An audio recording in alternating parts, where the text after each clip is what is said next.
गणपती उत्सवाच्या निमित्तानं गणेश मूर्तीचं आकर्षण निर्माण व्हावं आणि त्या मूर्ती आपण बाजारातनं विकत आणतो, तर मुलांनी आपल्या स्वतः तयार करून त्या आपल्या घरी मांडाव्या, त्याचं प्रशिक्षण आधी व्हावं। हा सगळा मनाशी एक संकल्प होता।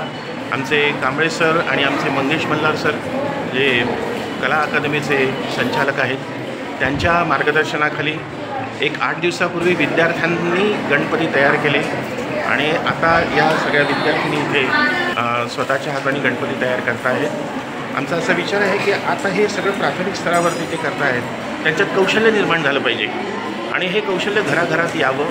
विशेषतः ही जी भविष्यातील मातृशक्ती आहे त्यांच्यामध्ये हे कौशल्य यावं, ह्याकरता आम्ही पुढे मोठी कार्यशाळा घेणार आहोत की ज्याच्यामुळे 6 इंचापासून तर 1-1.5 फुटापर्यंतचे गणपती, शारदा मूर्ती यांना तयार करता यावं। त्याकरता कमावलेली जी माती आहे ती मातीसुद्धा आम्ही या ठिकाणी आणली।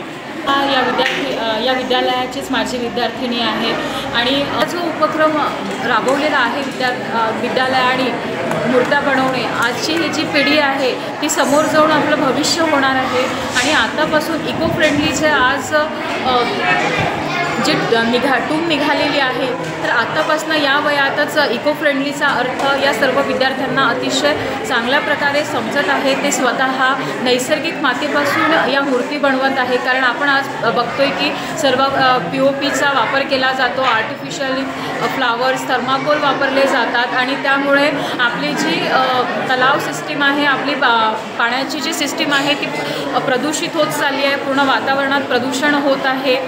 आज आपण बघतोच की 4-5 दिवसात जो मुसळधार पाऊस कोसळून जे आपल्या गावाला, आपल्या शहराला तलावाचं स्वरूप एक झालं आहे, पाण्याचा निचरा होत नाही आहे। आत्तापासून आपण इको फ्रेंडली त्याचं महत्त्व समजावून सांगते आहे, म्हणून मी विद्यालयाचे फार आभार मानते की अतिशय चांगला उपक्रम राबवलेला आहे आणि सर्व वरोरावासियांना गणपती उत्सवाच्या शुभेच्छा देते।